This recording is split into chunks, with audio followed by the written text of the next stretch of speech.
एक आदमी का कद 9 फीट था। वो एक बाबा जी के पास गया और पूछा, कोई हल बताएं।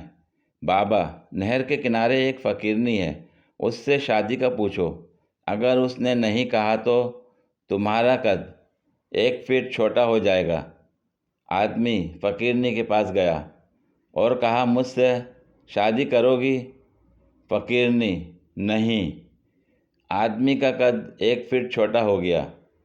सोचा 8 फीट भी ज़्यादा है। फिर पूछा, मुझसे शादी करोगी? फ़कीरनी, नहीं। 1 फीट और छोटा हो गया। सोचा 7 फीट भी थोड़ा लंबा कद है। 6 फीट का कद आइडियल है।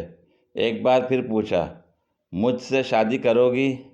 फ़कीरनी, नहीं, नहीं, नहीं, नहीं। और फिर चिरागों में रोशनी ना रही।